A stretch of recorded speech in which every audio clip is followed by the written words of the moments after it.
loves. Hello, powerhouses. Hello, everyone. If you can, let's go ahead and get those cameras on. But if you can, I completely understand. Hey, listen, boy, are you in for a treat today because today we are going to be talking about building your communities. Put a one in the chat if God has called you to build your community.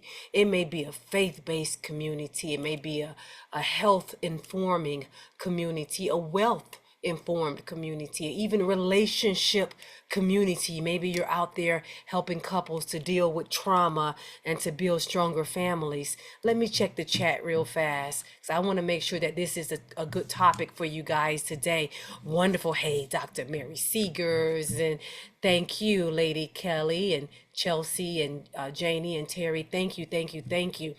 If it is okay with you, I would like to just go ahead and start with scripture and then we'll come back to the housekeeping. Sounds good? Okay, wonderful. If you would, open up your Bibles or just give your attention to the screen. We're going to jump straight into Nehemiah. And we're going to start off with Nehemiah, the second chapter. And we're going to read from the NIV version. NIV, my loves. Okay, so let me just give you a little context. So right now, we are witnessing a scene in which Jerusalem is broken down, and they are broken down because of the Babylonian conquest of 586 BCE. And right now, the city is in ruins. It is destroyed. The temple is destroyed, and the Jews have been exiled. They've been kicked out, displaced from their home. And all of this happened under King Nebuchadnezzar II. And it has been almost 100 years, just a little bit over 90 years, when the Jews are finally allowed to return back home. And so God has placed it in Nehemiah's heart to go back and rebuild the wall there in Jerusalem. Now, Nehemiah, he is a Hebrew. He is an Israelite. He is a Jew, but he is working for a Persian. He's working for a Persian, and he is a cupbearer as well. And as a cupbearer, his position is one of trust. He is responsible for tasting everything before the king does, and to make sure that nothing has poison in it. And so during his time working in this royal position, he's picked up a thing or two. He's learned a lot about diplomatic skills. He knows about court etiquette. He knows how to navigate the court culture, and he's well liked. And so he is going to travel back to Jerusalem to help to rebuild this wall, but first he has to get permission. And so we're going to kind of jump around a bit, but I'm going to encourage you right now. When we are done, powerhouses, go back and read chapters 1 through 6, because it is going to lend so much insight to those of you who want to build your own community. Some of you already have your communities up and thriving. And for those of you that are looking for a jolt of energy, I'm telling you, Nehemiah 1 through 6, if you sit and you meditate on the word, you will absolutely get what you need in order to go forward. Now, let me just say this, that you and I today in this century, we may look at a wall like it's just a wall. Like, okay, why is it so important that we read about this wall? Why is it so important that Nehemiah gets permission to go back and rebuild this wall? Well, let me say that to say in ancient times, to say that a wall is done, that is a really big deal, because a wall is a layer of protection. The wall for the Israelites, it symbolized a covenant with God. And so when the wall is down, the Jews, it's like saying the Jews are in shame. It's like saying you can't protect your nationality, you can't protect your families. It's like saying your God is no longer with you. It's like saying that your economic stability is rocked. And so this wall is important. But let's go ahead and get into it. Nehemiah chapter 2, starting at verse 1. In the month of Nisan, in the 20th year of King Artaxerxes, when wine was brought for him, I took the wine and gave it to the king. I love this. For those of you that were in our previous classes, when we talked about how to write a sermon, this is really important because this is Nehemiah's writing himself. He's saying, I took the wine. We're getting a first-hand account, and I love that. I took the wine and I gave it to the king. I had not been sad in his presence before. So the king asked me, why does your face look sad when you are not ill? This can be nothing but sadness of heart. See, this is how we know that he was light, because a king is stopping to check on his subject, to say, hold up, stop what we're doing here. My cupbearer, something is wrong with him. Let me check in on him. And so Nehemiah chimes back in and he says, I was very much afraid, but I said to the king, he's taking the moment because opportunity is never convenient. Opportunity can be scary, especially for those of you that are seeking to build your community. You see, Nehemiah was afraid, but he said to the king, may the king live forever. Why should my face not look sad when the city where my ancestors are buried lies in ruins, and its gates have been destroyed by fire? Then the king said to me, and this is very important, powerhouses. We're at verse 4. Then the king said to me, what is it you want? How many of you know what you want? You gotta know what you want. The king said, what is it you want? Now here is the important piece. Nehemiah said, then I what? Then I what? I prayed. I prayed to the God of heaven. See, I want you to keep in mind that prayer doesn't take long. Don't be fooled by these long and beautiful prayers. Don't be fooled into thinking that that's the way you have to pray every time. Matthew 6 and 7 encourages us to pray sincerely. Matthew 6 and 7 tells us that you don't have to use a lot of words for your prayer to be effective. But Nehemiah, he took a second to check in with the Most High first. He prayed to God.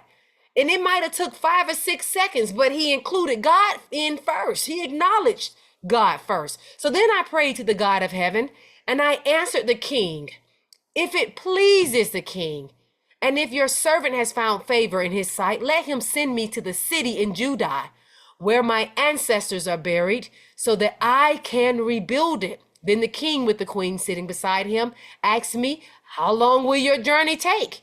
And when will you get back? It pleased the king to send me, so I set a time. I love this. Listen, he wasn't afraid for the big ask. He said, listen, if it pleases your king, he knew how to package it now. He wasn't disrespectful. He knew how to package it. If it pleases the king, please send me back to where my ancestors are buried so that I can put in some work. And the king granted him favor. I shared a platform last year with a lady who helps to connect displaced mothers who have no support, with families, with surrogate families, to support them. Really great initiative. And there in the audience was one of the top wealthiest families in Texas. And although this philanthropist, this woman who had this nonprofit organization, even though she was faith driven, this other lady, this wealthy woman, she was not faith driven. She wasn't concerned about God. She was into numbers and money.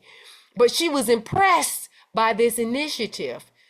And after hearing this woman's, who was in charge of a nonprofit organization, after hearing all about her initiative, she came up to her and said, hey, listen, I love what you got going on. What do you need? Well, this woman who was in charge of this charitable organization, she knew that she needed to find a building. She knew that she needed enough rent for the next 6 months. So this is what she thought about saying. She thought about saying, well, if you could help me out with 6 months rent, that would be amazing. But she decided to go bigger. She stopped, just like Nehemiah did. She stopped. She consulted God first, and then she turned around and she said the big ask. She said, right now we're operating from an office in my home. Right now I have 40 women who are waiting to be placed with surrogate families, and we don't have a building. And so really what we need is we need a building, and we need furniture, and we need to be rent free for at least the first few years. And this wealthy woman said to her, as she was writing down something on a note, she said, meet me at this location tomorrow at 4 p.m. And when the lady, the CEO of this nonprofit organization, met her the next day at 4 p.m., this wealthy woman handed her the keys to the building that she was standing in front of. And the building was completely paid for, no strings attached. But God, but God. So I want you guys to be ready. Just have your big ask right there at the ready. Don't be afraid to ask God for anything. This is a God of abundance. You know, abundance minus abundance equals abundance. You can ask God for $2 billion and he's still got abundance left. Isn't that beautiful? Okay, so let's keep going. Verse 7. Nope. We're going to skip down to verse 13, all right? Because we're going to jump around because I want to pique your curiosity about Nehemiah so that you will go back and read and get what you need in order to build your community. So we're going to go to verse 13 because here's the deal. Up until verse 13, Nehemiah has arrived to Jerusalem and he hasn't told anybody what his plans are there. So he gets there. So this is what Nehemiah does once he arrives. We go to verse 13. By night, he says, by night, I went out through the valley gate toward the jackal well and the dung gate, examining the walls of Jerusalem, which had been broken down, and its gates, which had been destroyed by fire. Then I moved on toward the fountain gate and the king's pool, but there was not enough room for my mount to get through. His mount is the animal that he was riding. So I went up the valley by night, examining the wall. He's checking things out. Finally, I turned back and re-entered through the valley gate. The officials did not know where I had gone or what I was doing because they was checking him out. Because as yet I had said nothing to the Jews or the priests or nobles or officials or any others who would be doing the work. Here's what I want you to remember. When he first arrived, he sat in a period of preparation. Many of you know it's in your heart to launch your communities, but you don't quite know what it is that you need to do and who you need to affect and address and what problems you solve. For those of you that fit that bill, sit in a moment of preparation. You need a period of preparation. You need to take time to evaluate and really understand the problem that you are called to solve. Because just like Nehemiah, I need for you to understand also that timing is important. So let's go ahead and let's skip over to the next chapter. So we're going to fast forward to chapter 3 here. And so I love chapter 3 because in chapter 3, we get to see that after he has inspired all of these wonderful, you know what, let me go back and show you what he said in chapter 2. And then we can go back and we can look at all the folks. Look at verse 17. Verse 17, Nehemiah says, then I said to them, you see, them being the Jews who have come back. They've come back home. They're back from exile. They're back to their motherland. And so now Nehemiah is going out to inspire them, to galvanize them. And this is what he says. After he has taken the time to understand the problem, he says this to them. You see the trouble? What's that word? We? Does he say you see that I'm in trouble? No, you see the trouble we are in. And it's interesting that he says we because Nehemiah has been living the life of luxury in the king's court. People love him, right? But he comes back because he understands the bigger problem, the bigger picture. He says, you see the trouble we are in? That is what I need for you to communicate to your communities. You see the trouble we are in? I need for them to understand that you identify and you understand their problem. Now, you could be twice removed from homelessness. You can be twice removed from welfare. You could be twice removed from abuse, abandonment, molestation, financial woes. You could be twice removed from all of those things. But you go back to your community and you say, you see the trouble we are in? Jerusalem lies in ruins and its gates have been burned with fire. He's articulating, he understands the problem. Come, let us rebuild the wall of Jerusalem and we will no longer be in disgrace. Oh my God. Listen, I love this. We will no longer be in disgrace.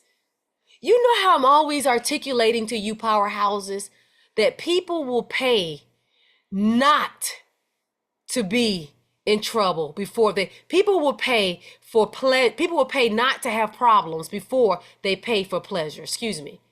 People will pay to make their problems go away before they pay for pleasure.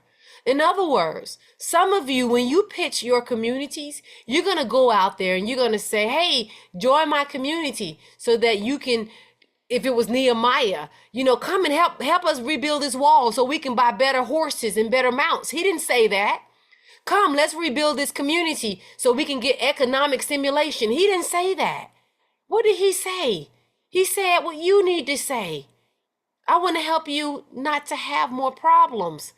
Because Abraham Maslow said that, hey, listen, in his hierarchy of needs, he said if people don't feel safe, they're not thinking about pleasurable things. If people don't have a roof over their head, they're not thinking about jet setting. They're not thinking about those things. So we will no longer be in disgrace. And it also, let me say that, do you know that the problems that sell best in this world, the problems and services and products that you have, the ones that sell the best are the ones that keep people from feeling embarrassed. Like, for example, BBLs, plastic surgery, even creams that promise youthful looks. Those things sell best because to us women, yeah, we want to look beautiful, but why? Because we don't want to be embarrassed. We wear what they call it, the magic body things that, you put on up underneath your dress so everything looks like it's in place because we don't want to be embarrassed. I read a book once, and it's a really great book for those of you who've never read it. It's called I think it's called The Profitable Coach. I haven't read it in a long time. I'll go back and research it when you guys are in your breakthrough rooms and drop it in the chat. But in the book, he gives an example. He says that, it was a man and he worked for a company and, the company all went out to play golf and they were playing golf against their competitors. Now, I don't know a lot about golf, but I followed the story very well. And he says that before the man went out to golf, he said, I want to sell him some golf clubs. So he doesn't tell the man, hey, buy these golf clubs because it's going to really help your swing. Buy these golf clubs because, they're light and they're on sale. That is not what sways the man. What sways the man, even though all those things were true, but what sways the man is when he said, buy these golf clubs, because if you buy these golf clubs is going to make your swing so powerful that it's going to make the other guys look like crap and make you look good. I cleaned that up a lot. If I would have gave it to you raw, like they said, you probably would just drop off the call right now. But that is why he bought in. That's the same reason why Louis Vuitton can sell purses for $20,000. Louis Vuitton can sell luggage for $100,000, $500,000 luggage. Why? Because even though the luggage that Louis Vuitton sells holds the same amount of luggage that my $50 luggage set holds that I bought from a nice family in Africa and helped to stimulate their household, even though it holds the same amount. But what it does for the owner of the Louis Vuitton luggage is it allows them to buy status. They want that status. And so I want you to keep that in mind when you are pitching your communities, that you need to pitch the pain points, all right? Not the pleasure. There will be a time to talk about the pleasure, but make sure you're in alignment with the pain points. Okay, so we will no longer be in disgrace. That was really important. I also told them about the gracious hand of my God. Oh, he brought God into it. The same way I bring God into the marketplace. The same reasons why you are here, to find out how you can build a business that aligns with the principles of our Father, so that you can step up as a representative of Christ in the marketplace, in whatever it is that you do. And I told him about the gracious hand of my God on me and what the king had said to me. Okay. And they replied, let us start rebuilding. So they began this good work. So they bought all in, which is beautiful. Now we go over. Now we jump on over to number 3, chapter 3.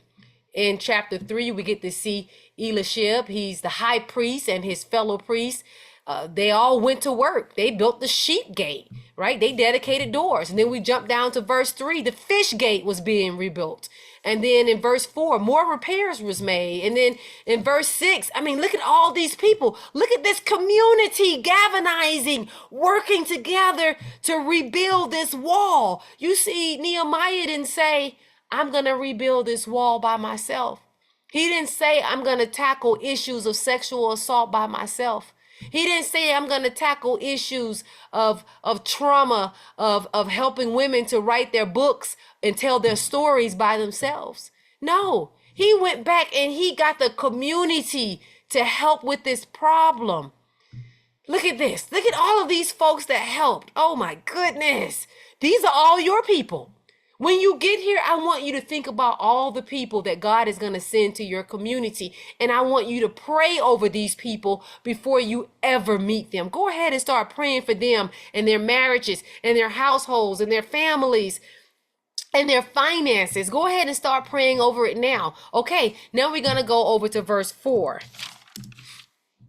Chapter 4, excuse me.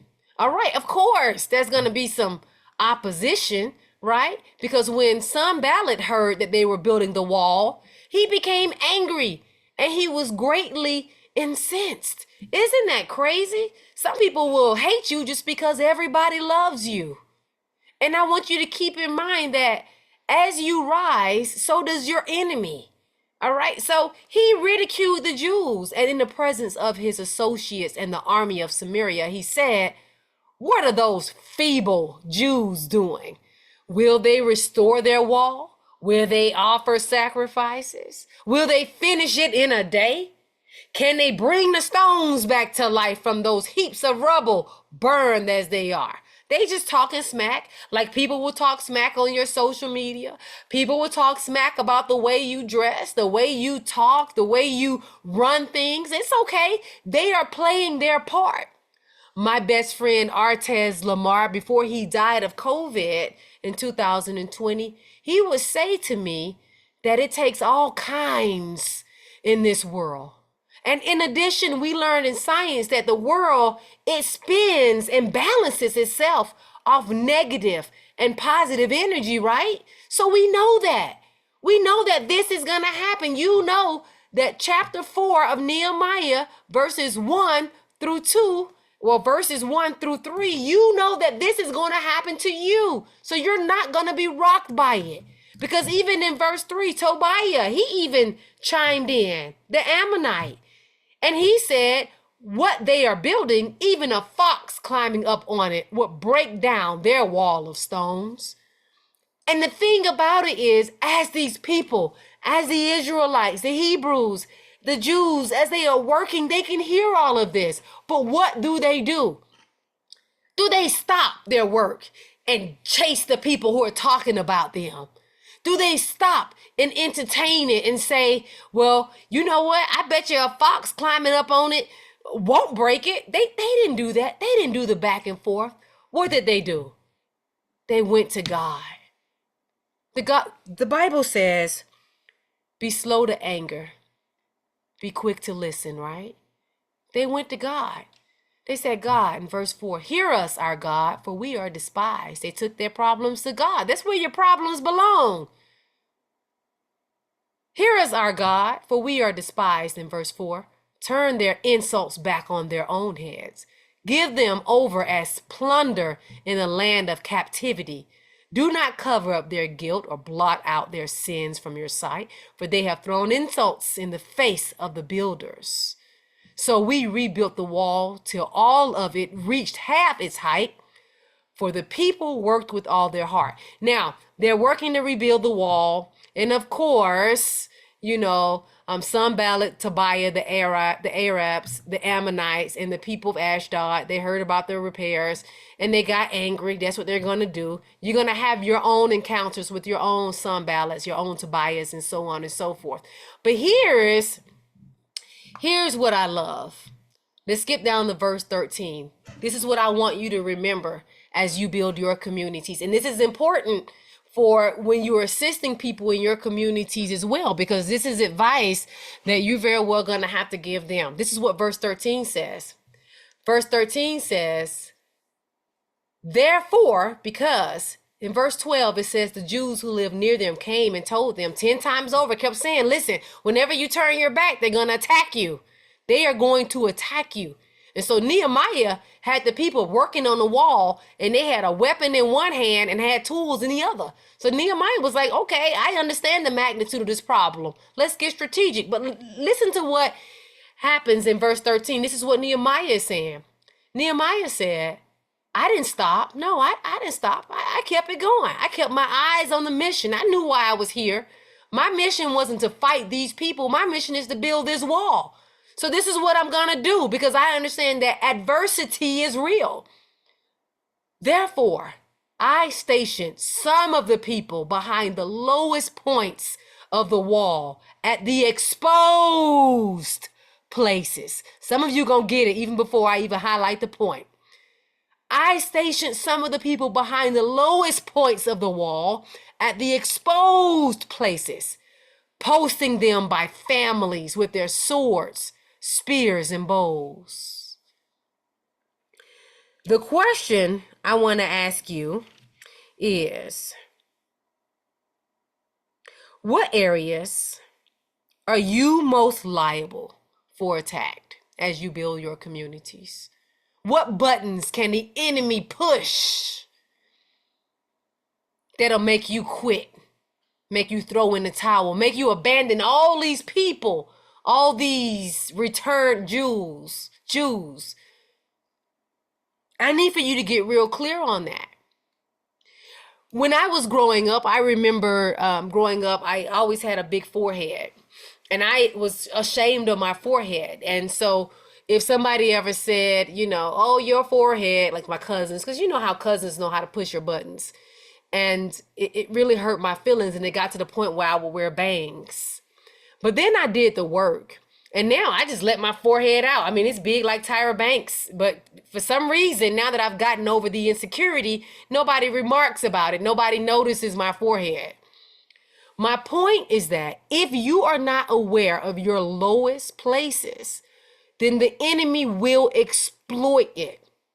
If you are not aware of your insecurities, then the enemy will use your insecurities to echo your insecurities even more. You gotta get it. You gotta get aligned with it, because I'm here to tell you, loves, if you have insecurities about your body, about your looks, let me just remind you that the Bible says that you are wonderfully and what? You're wonderfully and fearfully made. God didn't make any mistakes with you. There's a book out there I think it's called The Worth. I got to read it. I heard a story. I got to get the book. But the bottom line is, there's a woman out there. She had horrible skin, and she wanted to be a journalist. Some of you heard this story before. She wanted to be a journalist, but that meant being on camera, but she had this horrible skin.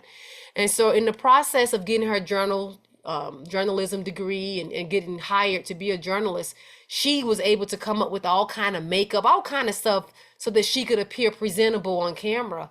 And during the process, people would come to her and say, hey, how did you, I know what your skin used to look like, but can you give me some of that or what you got? And so she ended up developing a product line to help other people with their skin blemishes so that they can show up with confidence and be presentable as well. But in the meantime, she still worked on becoming a journalist. Here is the deal. Maybelline, I think it was Maybelline, it's one of those wonderful cosmetic companies. They found out about her story, and her makeup line, and they paid her billions, not millions, billions of dollars for her product line. If she had prayed to God, God, clear my skin, make my skin beautiful, and God had cleared her skin and cleansed her skin, then she would be a journalist. And there's nothing wrong with that. Nothing wrong with that at all. But she would not have gotten that deal because she was able to tap into her problems. She found a way to build a community and solve problems for other people. And then she was able to make an impact and make the income. How many of you believe that you deserve to be positioned in a way that you can also make an impact on your community and also draw an income? Put yes in the chat if you absolutely believe that. Thank you, Annette. Thank you for raising your hand. Thank you. Yes, I believe that for you as well. Okay.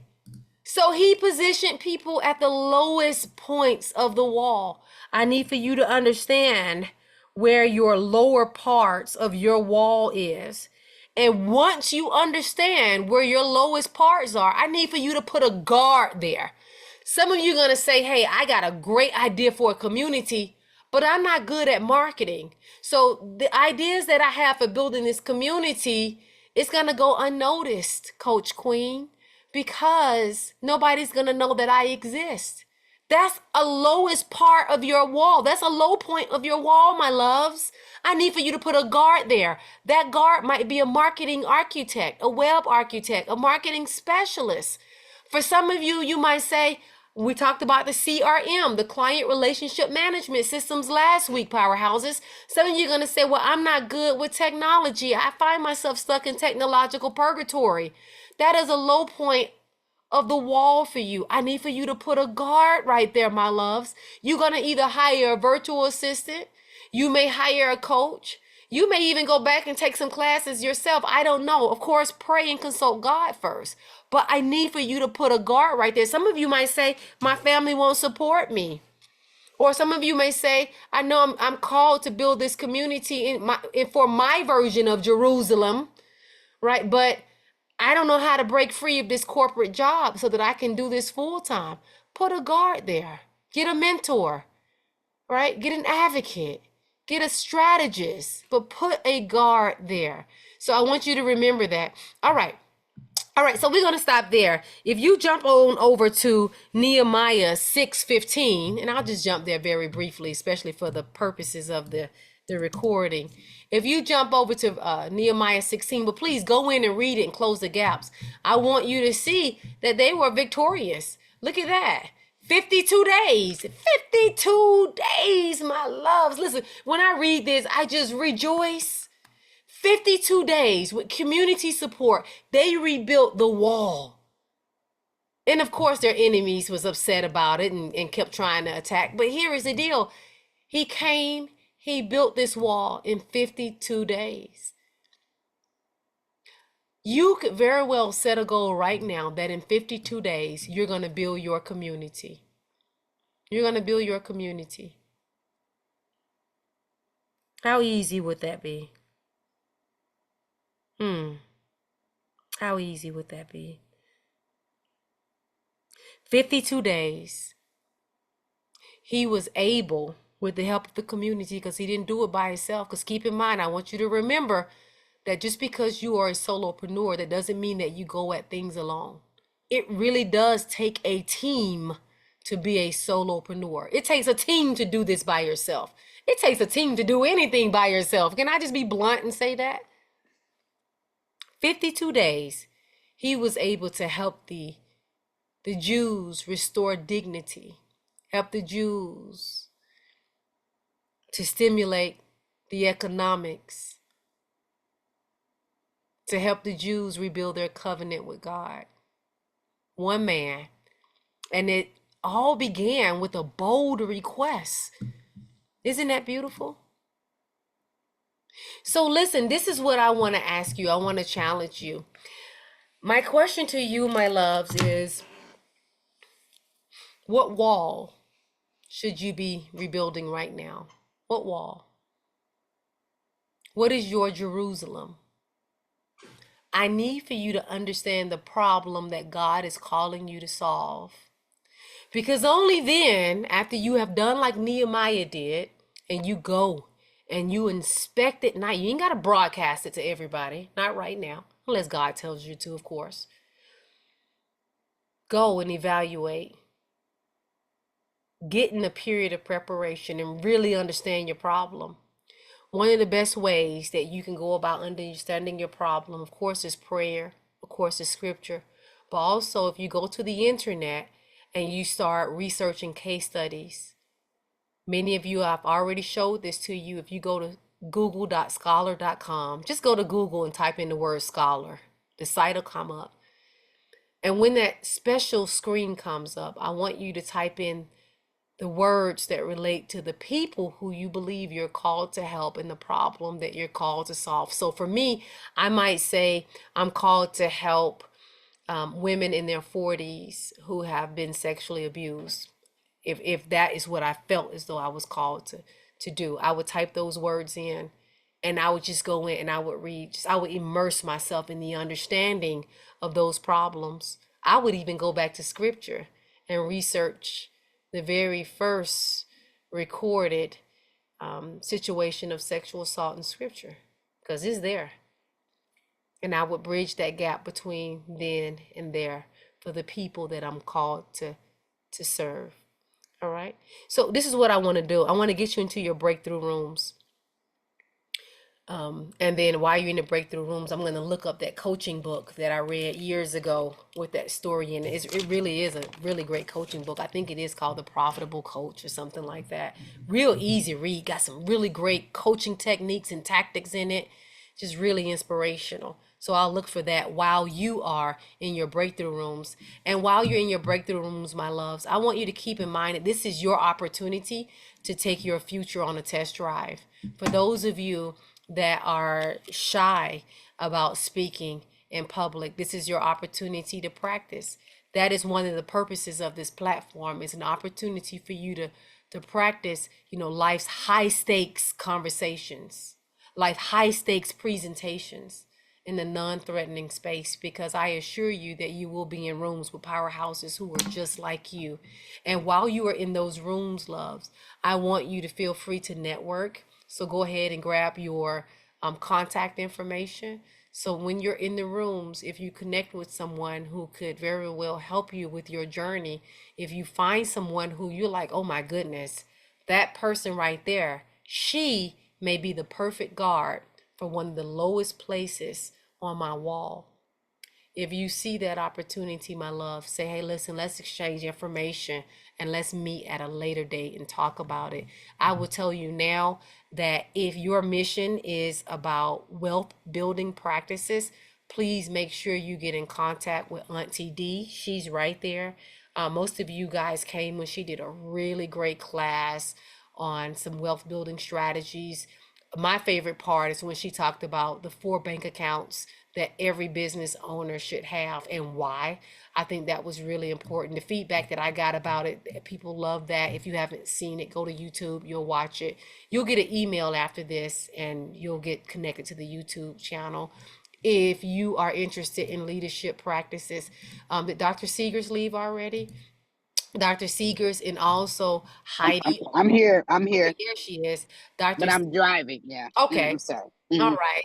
All right. Dr. Seegers and then also Heidi here are great contacts if you want to learn more about leaderships. They are great. I mean, when it comes to John Maxwell, they are certified. They've been down with John Maxwell for a while. I have John Maxwell Bible, so I think I feel like I'm certified, even though I'm not certified. I have one of my Bibles is John You Maxwell. are. You are. Thank you, Dr. Seegers. So yeah, get with them and they can talk to you about that. As a matter of fact, Heidi is about to launch a really great leadership event. You may want to pick her brain about that as well. And if you are looking to be a speaker, you may want to talk to Heidi as well, because Heidi, do you still have the door open for speakers for your leadership summit that's coming up? I have, well, I have not officially really like nailed it down, but I'm not able to pay for travel right now since, Okay. yeah. So But anybody that's local to southern New Mexico, mhm. yes. So Las Cruces area, El Paso area, if you're in these areas, please get with Heidi. But here is the deal. I will tell you this, that, we talked about it in the earlier session. Money is not the only way to get paid when you're speaking, especially in the beginning. In the beginning, a lot of the times, most people start off speaking for exposure.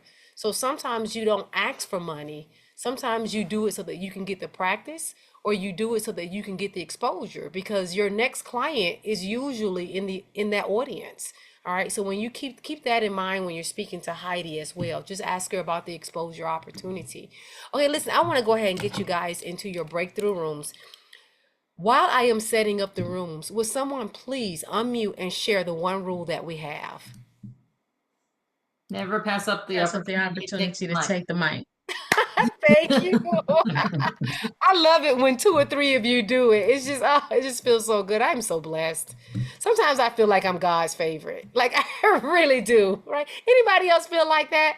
Like no matter what you're going through, like the bills can be piling up on the counter, the kid's not acting right, the dog don't even want to, poo outside like it's supposed to. Like nothing is going right. But you're like, God, I'm just your favorite, aren't I?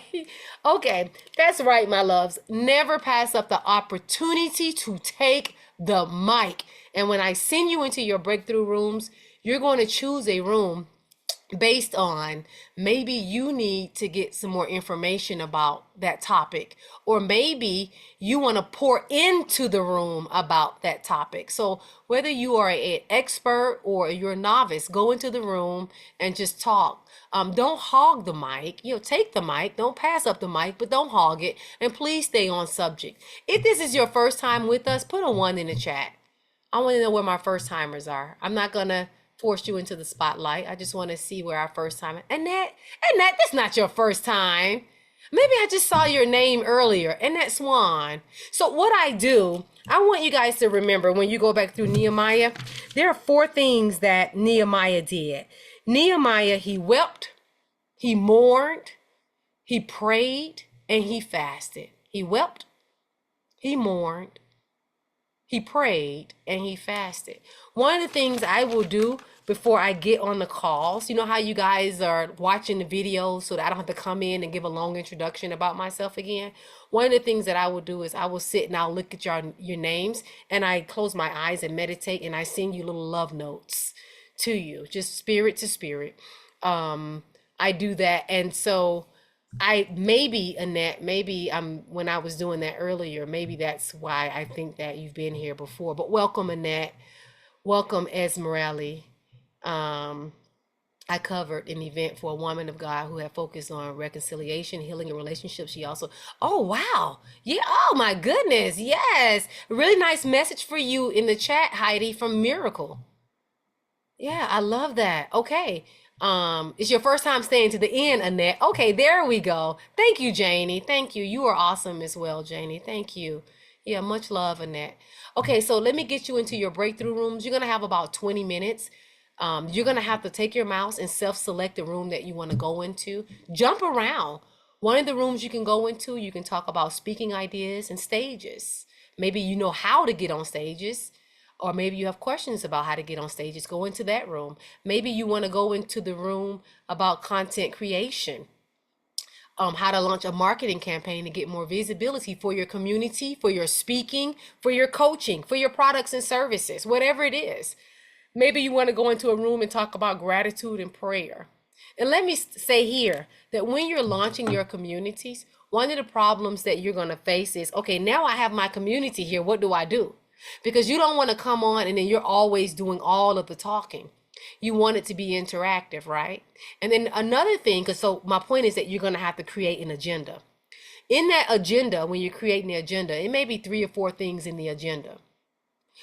In on that agenda, when you create it, one of the things I recommend that you do is when you first bring your community on, that you start off with gratitude. You might say, let's go around, and if you have something that you're grateful for, share it. Or you may say, who has a win or a victory? Let's go around, and I would love to hear your wins, whether it's personal or professional.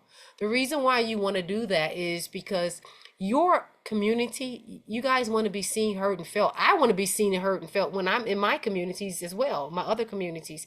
And so you're giving them an opportunity to be seen, heard, and felt. So you're meeting that need. In addition, when you do that, I want for you to understand that your folks are coming from everywhere and they got the weight of the world on their shoulders, right? Some people are battling trauma, just had an argument, just it's different energies that's going to be there. But here's the deal. It is impossible to be angry and grateful at the same time. You can't do it. You can't be angry and grateful simultaneously. And so when they first come onto your community, if you start off with gratitude, or you start off with prayer, or you start off with wins, whatever it is that is of you, if you start off that way, you will raise the energetic vibration of that room, and you will, in essence, work to neutralize the negative energy of the people who come on your platform. So keep that in mind when you go into the gratitude and prayer room. Anything that you see me doing here with this community, if you like it, use it, take it. If you want to say never pass up the opportunity to take the mic, use it. If you like how I do the breakout rooms, how I segment, use it. If it's something you don't like, don't do it. But whatever you see here, you can subtract from it, you can add to it, you can multiply it. It will not hurt my feelings. As a matter of fact, it will be a compliment because I want to empower you guys as messengers of Christ. So the gratitude and prayer room is one room you can go into. Another room you can go into is game changing books and podcasts. Maybe you want to go in and talk about books and podcasts. As a matter of fact, I need to look up that book that I told you about the woman and the Maybelline, or it might have been L'Oreal. That might have been the company. And then also the networking room. So go in and have a good time, my loves. The breakout rooms are now open. Feel free to take your mouse and self-select. Now, if you do not see the breakout rooms, or if you're having a hard time getting into the breakout rooms because you're on your cell phone or whatever, the only thing you have to do is either type in the chat, speaking room or content room or gratitude room or podcast room or networking room. I got my eyes on the chat and I got my ears and eyes on you as well here.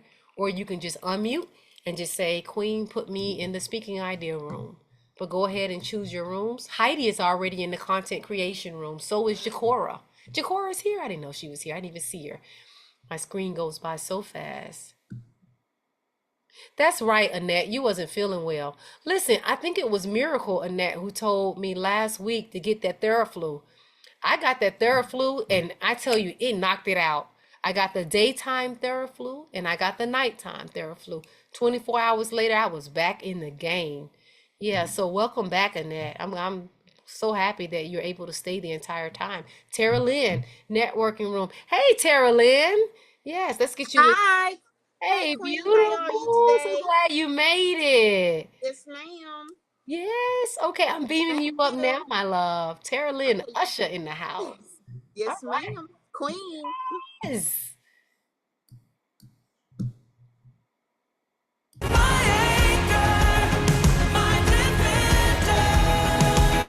All right. Who we talking about? That's my king. Yes, yes, yes. Okay, I hope that you all enjoyed your breakthrough rooms. How many of you got something out of today? Anybody? Okay, wonderful, wonderful. Is there anything that you would like to share with the group? Remember, never pass up the opportunity to take the mic. Maybe there is something that, God has put on your heart, or maybe some nugget or insight, or just anything. Maybe it's something that was shared with you or that was inspired in the breakthrough rooms. Who has something that they would like to share? Go ahead, Auntie. Well, I'm going to share. Okay, so for two things, I have an event that's on Eventbrite, October the 19th, from chaos to clarity. It's a free event. I'm going to put it in the chat. But also what I learned is that we have a lot of commonalities in our groups where we're talking about doing joint ventures and things together, a lot of things that you have been stressing to us to do. I really enjoyed our conversation in our room and how we encouraged each other and listened to what we all have going on. So that's all. That's it. That's all. Wonderful. Thank you, Aunt D. That's what I love about you. You never pass up the opportunity to take the mic. You never violate. Anybody else? Anyone else? Okay. All right.